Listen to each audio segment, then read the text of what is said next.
साहेबांना विनंती करतो की त्यांनी आपल्या सर्वांना मार्गदर्शन करावं.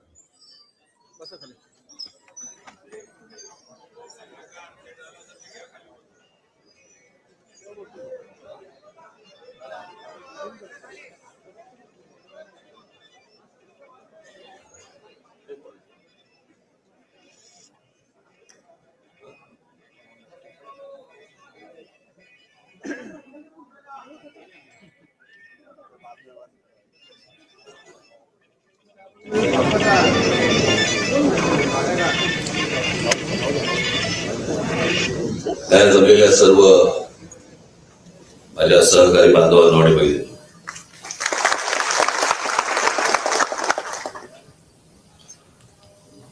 मध्ये माझी 2 भाषणं झाली पुण्यामध्ये, ऐकली असतील कदाचित. पण मला असं वाटतं की बऱ्याच दिवसानंतर आपण जरा एकमेकांना भेटतोय.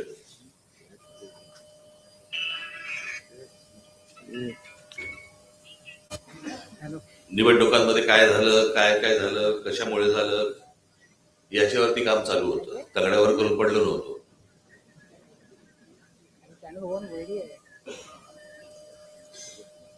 स्टेप बाय स्टेप जाऊ. सर्वप्रथम मी दिलगिरी व्यक्त करतो तुमची सर्वांची की तुम्हा सर्वांना मला वाढदिवसाच्या दिवशी भेटता नाही आलं. माझी इच्छा होती, तुमची इच्छा असते, पण ते जरा कठीण होऊन बसतं. आता कुठून आले भाषा एवढ्या ऑडिओसाठी तर काय ऑडिओचा प्रॉब्लेम आहे. काय ऑडिओचा प्रॉब्लेम आहे.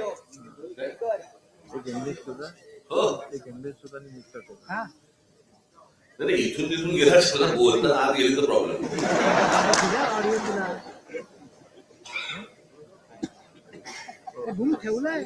मी एकदा त्या मागे खूप वर्षापूर्वी नागोट्याला एक सभा होती, तिकडे आपल्या कुठे बोलत होते. इतकी ते रात्रीच्या वेळेला इतकी त्या दिव्यांमुळे पाखरं यायची. आपलं भाषण करतोय, सगळे आतमध्ये गेलेली. ज्या वेळेला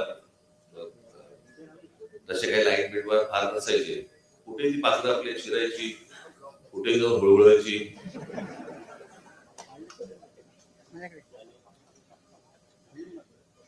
ते होतं असं की ते वाढदिवसाला तुम्ही सगळेजण येता, प्रेमाने येता, भेटायची सर्वांची इच्छा असते, माझीही असते. पण ते हल्ली काय झालं की ते मागे बोललो तर ते मोबाईल फोन बंद करा ना. आता मी प्रत्यक्ष उभा आहे तरी मोबाईल बंद बघतायत मला.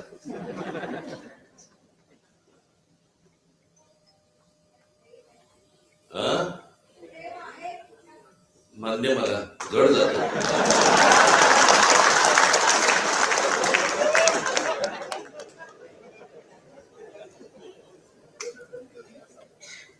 आणि मग ते काय होतं, इतके सगळेजण लोक येत असतात, तासाभरानंतर मग ते सगळं इरिटेशन सुरू होतं. यावेळेला खरं तर मी तुम्हाला असं वाटलं असेल की बाबा बाहेर जावी सांगून मी घरीच होतो. घरी नव्हतो, म्हणजे घरी होतो पण बाहेर जायचं होतं. आईने सांगितलं की नको, घरीच थांबू आपण, बाहेर जाऊया नको. मग घरी थांबलो. मग काही जण आले तरी पण मग माझी आता आल्यावरती काय सांगू, पत्र वाचलं नाहीस का. पण ते घरच्या घरीच सगळं होतं, त्याच्यामुळे ते होऊ शकलं नाही. पुढल्या वर्षी निश्चित बाहेरगावी जाईल, काळजी नसावी.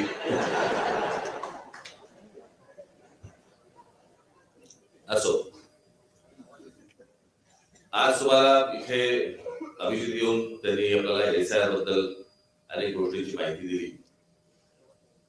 आजचा खास करून हा मेळावा मी तेवढ्यासाठीच आज बोलवला की SIR या गोष्टीकडे दुर्लक्ष करू नका.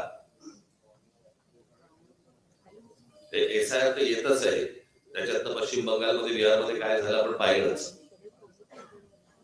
त्याच्या अगोदर आपल्यापैकी अनेकांचं आणि आपल्याकडे असलेल्या अनेक इतर राजकीय पक्षांच्या देखील अनेकांचं या मतदार याद्यांवरती लक्ष नसल्यामुळे काय काय गोंधळ होऊ शकतात. आणि आता निवडणुका ह्या ही गोष्ट इतक्या प्रोफेशनल लेवलवरती आलेली आहे की यांच्याकडे दुर्लक्ष करणं म्हणजे तुमचा संपूर्ण, तुम्ही एक गोष्ट लक्षात घ्या,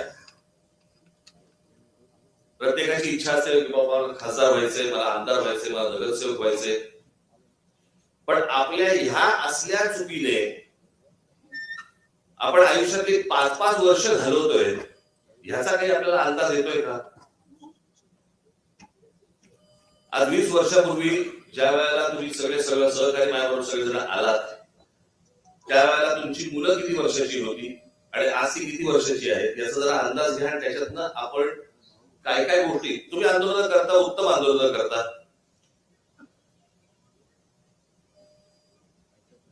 भाषणे उत्तम करता, घराघरापर्यंत लोकांना विचार पोहोचवता, सगळ्या गोष्टी करता, लोकांना भेटत असता, सगळं काही आहे.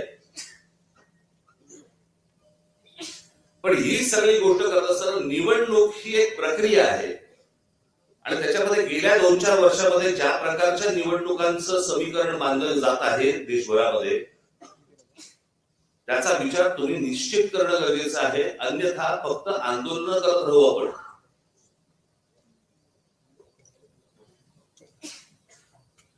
मी आता परवा दिवशी पण आपला तो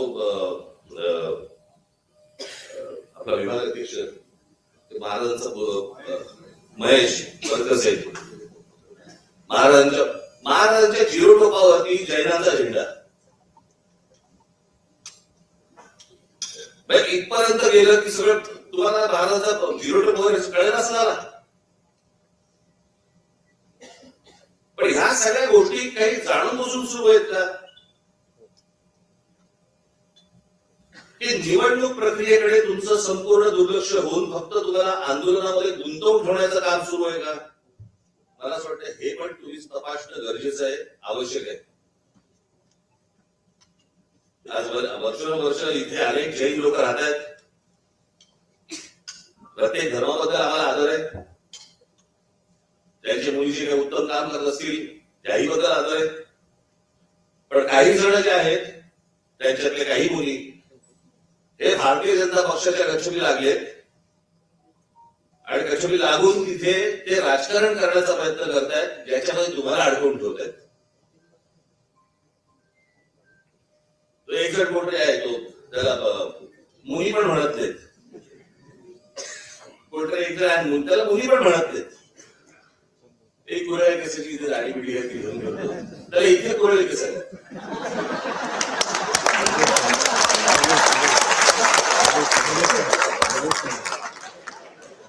झालं की काय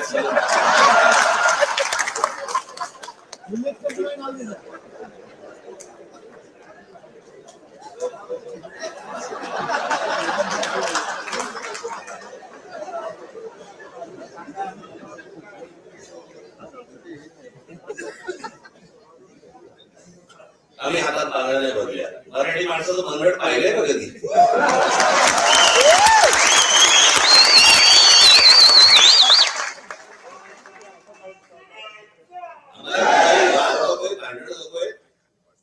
परंतु वाद उघडून काढणार असाल आम्ही रस्त्यावरती उभे राहू.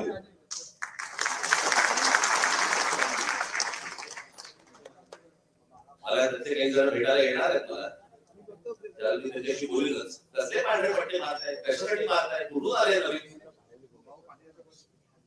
अनेक मुली यांचे रस्त्यावरती फिरत असतात, हायवेवरती फिरत असतात, सगळीकडे जात असतात, तेव्हा नाही पांढरे पट्टे लागत तुम्हाला. सोसायट्यांमध्ये सांगताय, अस्तित्व दाखवताय. तुम्ही धर्माचं काम करा. तुम्ही त्या समाजाबद्दल, त्या जैन समाजाबद्दल जे काही धर्माचं काम करत असाल करा, करण्याबद्दल काहीच प्रश्न नाही. नको त्या भानगडीत कशाला येतात?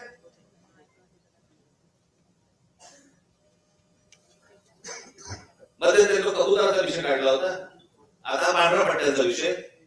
आणि हे राजकीय पक्षांच्या नादी लागून करतायत. सगळा जैन समाज असा नाहीये, पण हे जाणून बुजून. आणि मला तुम्हाला हेच सांगायचंय की या सगळ्या याच्यामध्ये तुम्ही सगळे उतरता, आपलं डोकं फिरतं आणि त्याच्यामध्ये तुम्हाला या एका विषयांमध्ये, अशा गोष्टींमध्ये तुम्हाला गुंतवून ठेवायचं ज्याच्यामध्ये भावनिक स्वामीच सगळे विषय काढायचे आणि ह्यांचं काम हे वेळेकालीन चालू असतं. तुम्हाला इकडे बघायला लावतात आणि ह्यांचं काम इकडे चालू असतं. ही गोष्ट तुम्ही लक्षात घेतली पाहिजे, गांभीर्याने लक्षात घेतली पाहिजे.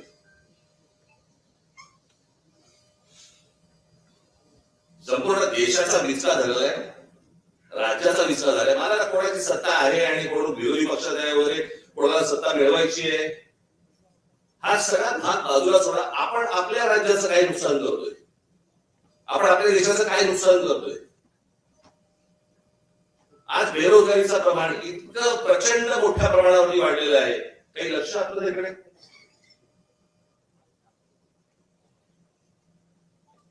आज अजून पाऊस पडलेला नाहीये.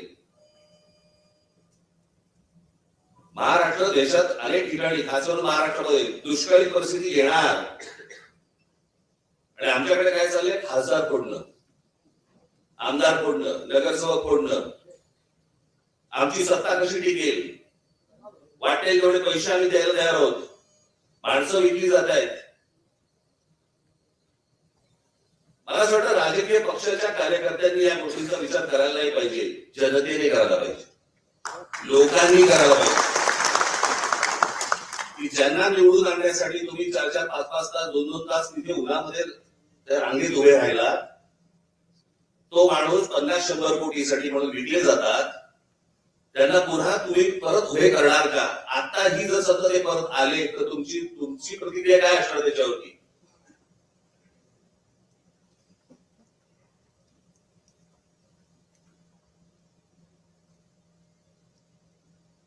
एक जुनं वाक्य आहे ते, स्वाभिमान गेला ना की उरतात फक्त जिवंत प्रेत.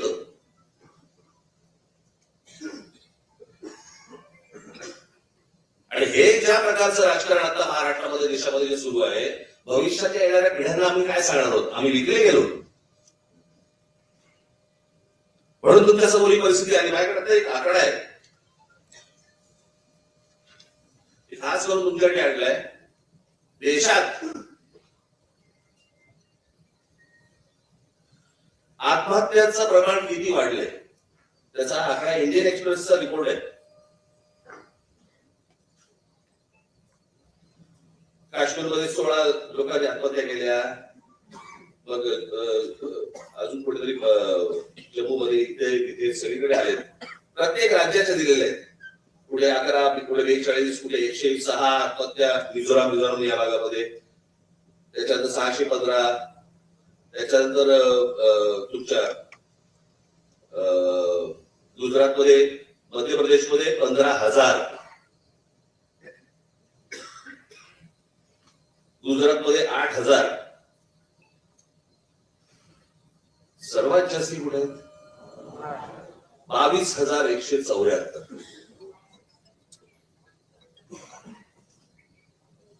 आज शेतकरी आत्महत्या करतायत, विद्यार्थी आत्महत्या करतायत, नीटचे पेपर फुटत आहेत. या नीटला जेव्हा आणली त्याच वेळेला आपण विरोध केला होता.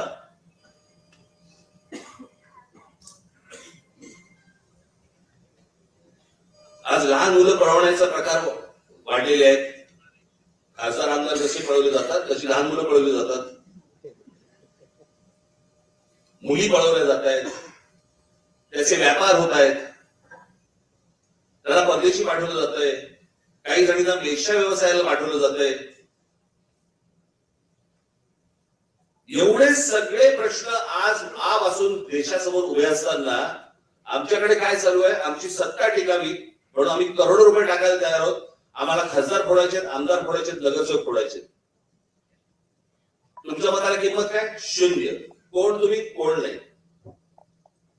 रांगेत उभं राहा, मेंढरासारखे मतदान करा, मोकळे व्हा. आज हे भारतीय जनता पक्षाकडनं सुरू आहे, उद्या दुसऱ्या पक्षांकडनं सुरू होईल. काही दुसऱ्या इतर पक्षांकडनं अगोदर पण झालेलं आहे. याला निवडणूक पण काय विखायला आमच्या, मी बसलो असताना मी म्हटलं बरं झालं झालं आपले खासदार निवडून आले.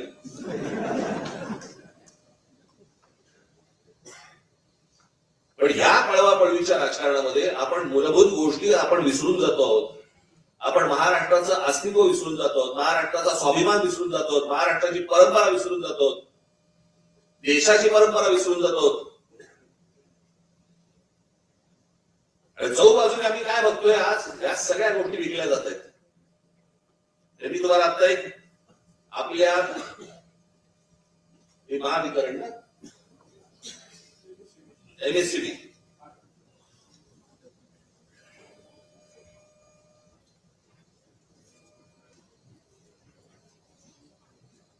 MSCDCL Maharashtra state electric distribution बरोबर वितरण, त्याचा भारताच्या पॉवर मिनिस्ट्रीने आता एक आकडा काढला. तुम्ही नीट लक्षात ठेवा मी काय बोलतोय. इथे माझे चॅनलवाले असतील त्यांनी जर नीट पत्रकारांनी नीट बघावं. माझ्याकडे आता रिपोर्ट आलाय. त्या भारताच्या पॉवर मिनिस्ट्रीने जाहीर केलेला रिपोर्ट आहे MSCDCL ची. 100 पैकी महाराष्ट्राला किती गुण मिळाले असतील पॉवर डिस्ट्रीब्युशन मध्ये? तुम्ही राजकारण नीट समजून घ्या मी काय बोलतोय ते. किती गुण मिळाले असतील? 100 पैकी किती गुण मिळालेले असतील महाराष्ट्राला? 1.5%. 1.5 गुण मिळाले. 1.5. या 1.5चा अर्थ कळतोय तुम्हाला? यांचा आता IPO येतोय. MSCDCLचा आता IPO येतोय म्हणजे लोकांकडनं पैसे घेण्यासाठी. ज्याला 1.5 मार्क आहे त्याच्यात कोण गुंतवणूक करणार मला जरा सांगा. कोण येणार गुंतवणूक करायला? अदानी. फक्त म्हणजे हे एकदा ताब्यात आलं संपूर्ण महाराष्ट्राचं डिस्ट्रीब्युशन की महाराष्ट्राची वीज हे अदानी ठरवलं. तुम्हाला कोणत्या भावाने विकायचंय, तुमच्याकडची कशी मीटर तोडायचे, तुम्हाला कसं तुम्ही ते पैसे नाही भरू शकलात तर कसे तोडायचे, अंधारात कसं ठेवायचंय, याचे सगळे उपाय सुरू आहेत.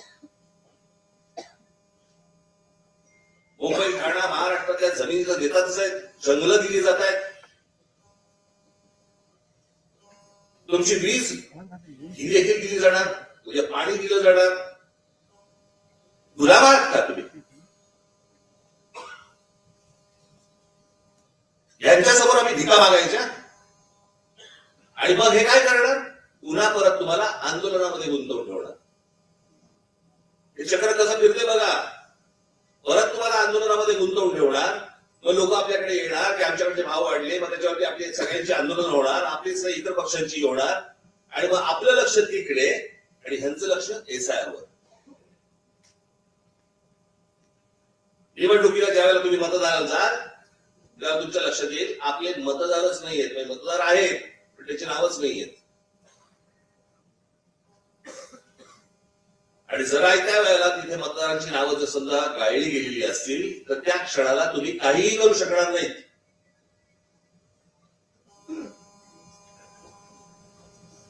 मला जे कळलं त्याप्रमाणे आता काहीतरी ममता बॅनर्जींची जवळपास 27 लाख मतं काढली गेली. 27 लाख.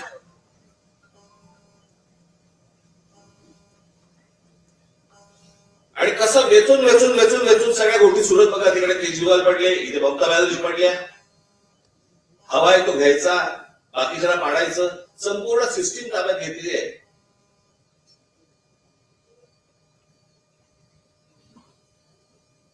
मला कोण सत्तेवर आहे ना ह्याच्या मला फरक पडत नाहीये. सत्तेवर बसून तुम्ही काय करताय ना याचा मला जास्ती फरक पडतो. आपण काय धोरणं आणतो आहोत आणि त्या धोरणांमधनं आपण भविष्यातले काय पायंडे पाडून ठेवतो आहोत. उद्या दुसऱ्या सत्तेवर येतील ते याहून काहीतरी अघोरी करतील आणि त्यावेळेला आता जे सत्तेतले आहेत ते ज्यावेळेला बोंबा मारतील त्यावेळेला ते सांगतील तुम्ही काय केलं होतं, तुम्ही हेच केलं होतं ना म्हणून आम्ही हे केलं. आपण राज्यात काय पायंडे पाडतोय, देशात काय पायंडे पाडतोय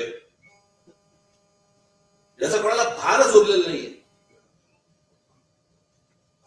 तुम्हाला आठवत असेल की ज्यावेळेला महिला ह्याची योजना आणली, काय बहीण लाडकी बहीणची योजना आणली, तेव्हाच सांगत होतो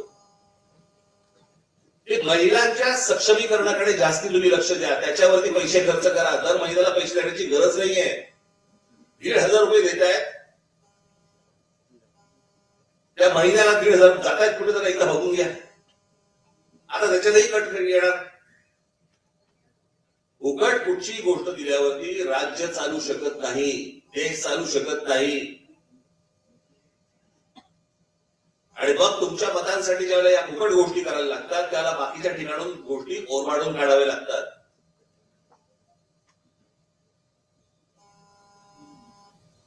तुमच्याकडे तुम्हाला 1 रुपया द्यायचा आणि तुमच्याकडे 10 रुपये ओरमाडून काढायचे, 100 रुपये ओरमाडून काढायचे. आपण हे काहीतरी गणित मांडणार आहोत की नाही, बघणार आहोत की नाही. मगाशी म्हटलं त्याप्रमाणे कोण सत्तेत आहे ह्याच्याशी मला मतलब नाही. आपण काय देशाचं वाटोळं करतोय, आपण भविष्यात येणाऱ्या पिढ्यांचं काय नुकसान करतो, आपल्याला हे जर समजत नसेल काय चाटायच्या त्या निवडणुका. आणि जर समजा तुम्हाला चांगलं काम करायचं असेल, तुम्हाला नगरसेवक होऊन, आमदार होऊन, खासदार होऊन जर समजा तुम्हाला चांगलं काम करायचं असेल तर आता ते अभिजित यांनी सांगितल्याप्रमाणे तो तिथे जाण्याचा सत्तेचा मार्ग हा मतदार यादीतनच जातो. खरा मतदार कोण आहे, खोटा मतदार कोण आहे, खोट्या मतदारांवरती तुम्ही ऑब्जेक्शन घेतली पाहिजेत, याच्यासाठी तुम्ही फिरलं पाहिजे, बघितलं पाहिजे. आज महाराष्ट्रामध्ये आपले सगळे अनेक आपले महाराष्ट्र सैनिक आहेत, अनेक हितचिंतक आहेत. मला त्यांची साथ हवी आहे.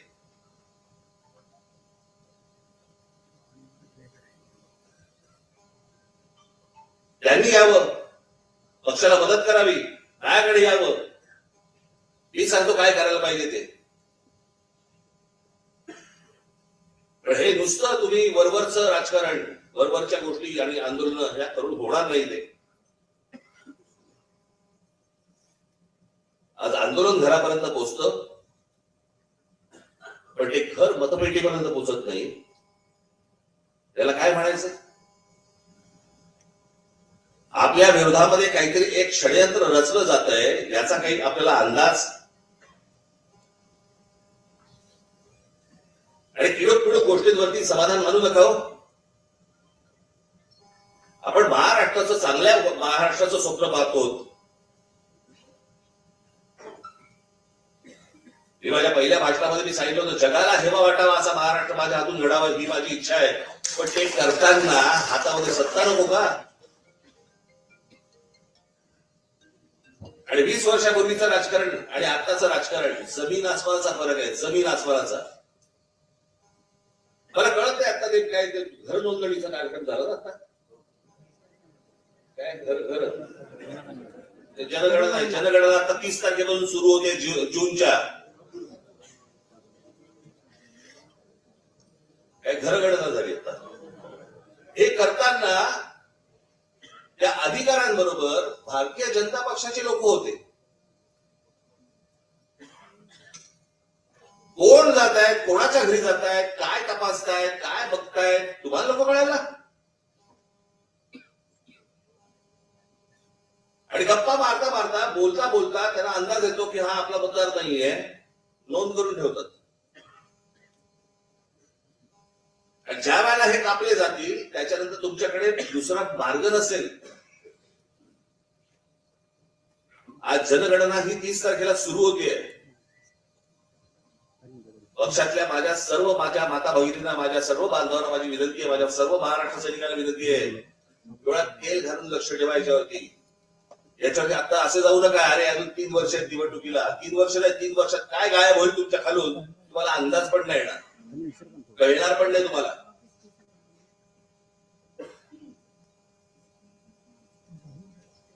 त्याच्यामुळे आता एक पक्षातर्फे एक सिस्टीम लावली जाणार आहे. आता हे दुबार मतदार 2 पैकी एकाच ठिकाणी राहणार नाव. तुम्हाला वाटेल 2 पैकी एकाच ठिकाणी नाव राहणार म्हणजे कुठचं नाव राहणार. साधे भोळेपणाने जाऊ नका हो. यांच्याकडे साधे भोळेपणाने पाहू नका. या लोकांकडे हे काय ज्या प्रकारे चालू आहे ते. आपण काय विचार करतो, अरे नाही हा मुलगा परभणीचा आहे, तो आता सध्या राहतो पुण्यामध्ये, मग त्याचा 2 घाट. जो युपीत राहतोय त्याचं काय करणार, जो बिहारमध्ये राहतोय त्याचं काय करणार, जो छत्तीसगडमध्ये राहतोय त्याचं काय करणार, जो झारखंडमध्ये राहतोय त्याचं काय करणार, जो गुजरातमध्ये राहतोय त्याचं काय करणार. एका वेळेला आपल्याकडे निवडणुका होत नाही. मग ते इथे मतदान करतात आणि मग गाड्या भरभरून तिकडे जातात, तिकडे मतदान करतात. या सर्व गोष्टींवरती तुमचं लक्ष पाहिजे. हा खेळ कसा चालाखीने खेळला जातोय, समोरचे कसे खेळतायत याचं भान आपल्याला जर नसेल तर निवडणुका लढवण्यात काहीही अर्थ नाही. तुम्हाला आठवत असेल ना 2018 साली मी बोलत होतो, आठवतं ना? सर्व राजकीय पक्षांना सांगत होतो मी, निवडणुका लढवू नका, बहिष्कार टाका निवडणुकांवरती. हे ज्या प्रकारचं राजकारण आता सुरू आहे, ज्या प्रकारची निवडणूक प्रक्रिया सुरू आहे, हाताला काही लागणार नाही. आणि जरा थोडं बहुत जरी हाताला लागलं हे नंतर काढून घेतील. अर्थात सत्तेचा अमरपट्टा कोणीच घेऊन आलेला नसतो. प्रत्येकाला सत्तेपासून दूर व्हावंच लागतं, हेही होतीलच. तुमच्या काळांसाठी नाही बोललो, हे सत्य आहे. ज्यांनी 60 वर्ष राज्य केले या देशावरती, त्या काँग्रेसची परिस्थिती बघा काय.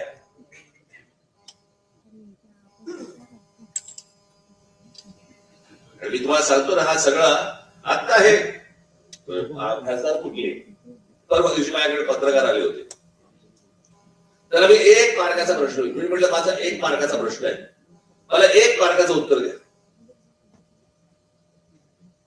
काय म्हटलं, केंद्रात सत्ता कोणाची? एवढे भारतीय जनता पक्षाची. म्हटलं राज्यात सत्ता कोणाची? एवढे भारतीय जनता पक्षाची. म्हटलं मग शिवसेनेचे 6 खासदार हे भारतीय जनता पक्षामध्ये न जाता शिंदेकडे का गेले?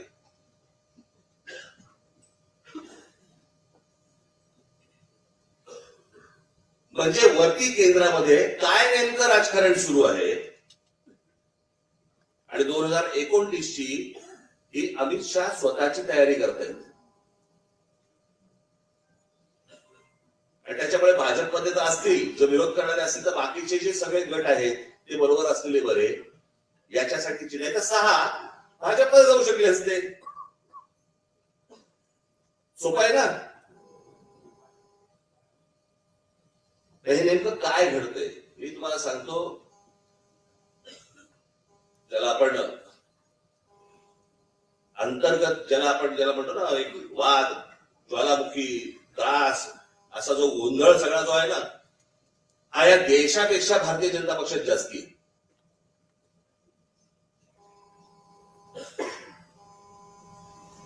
इतकं आतून सगळं त्यांच्याकडे पण पेटलेलं आहे. आता फक्त नरेंद्र मोदी आहेत, एक तिकडे एक मॅग्नेट आहे, त्याच्यामुळे सगळं शांत आहे.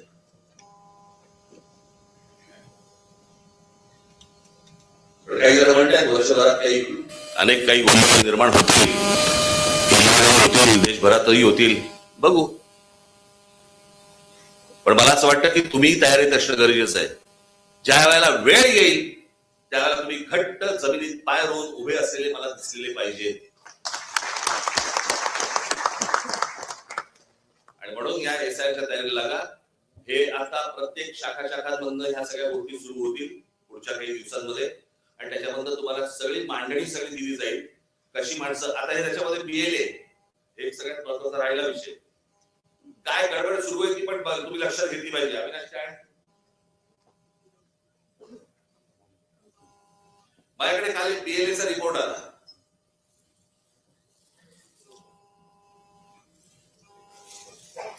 बीएलएचा रिपोर्ट आला माझ्याकडे. रिपोर्ट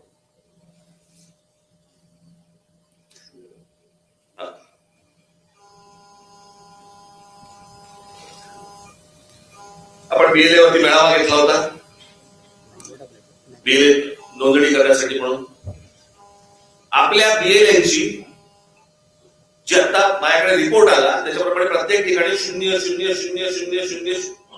मला सर्जेला म्हटलं बिलकुल काम नाही केलं. काल अविनाशला विचारलं, म्हटलं अरे अविनाश, म्हटलं ठाण्यामध्ये, संपूर्ण ठाणे शहरामध्ये मला 0 दिसतोय. जो सरकारी आकडा होता म्हटलं 0 दिसतोय, तुला असं हा होऊ शकत नाही. पण सगळी त्यांनी माहिती काढली आणि माहिती काढल्यानंतर कळलं हे सगळे बीएलएचे फॉर्म त्यांच्या अधिकाऱ्यांच्या सहीने भरून ठेवलेले फॉर्म त्या अधिकाऱ्यांनी टेबलाखाली ठेवून दिले, रजिस्टर केले. फक्त 2 शिक्के दिले, पुढे काही नाही दिले. हे प्रत्येक निवडणूक जे अधिकारी आहेत तिकडचे ज्या शहरांमध्ये इतर यांच्यावरती तुम्हाला दबाव आणावा लागेल. हे काय प्रकारचं कारस्थान सुरू आहे? प्रत्येक हे ठाण्यामधले वॉर्डाचे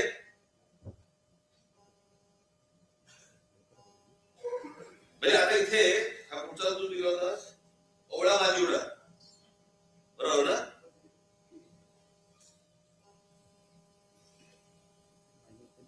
हे ओवळा माजिवड्याला 0 दिलेले, 0 हे एवढे भरलेले आहेत. हे तुम्हाला काम करू देणार नाही.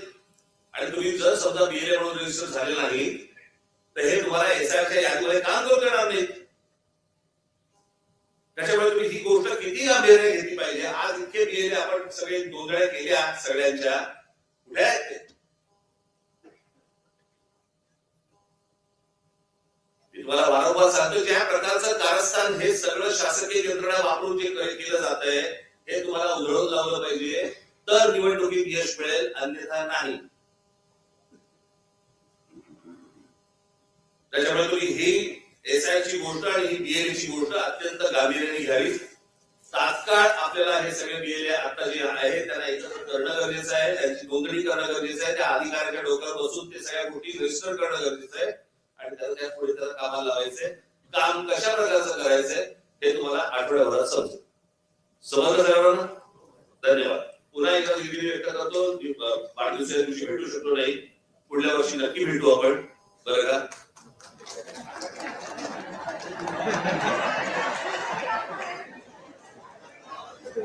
मी बाहेर गावी तुम्ही सगळे येऊन भेटा एकमेकांना. भेटू. धन्यवाद. जय हिंद, जय महाराष्ट्र.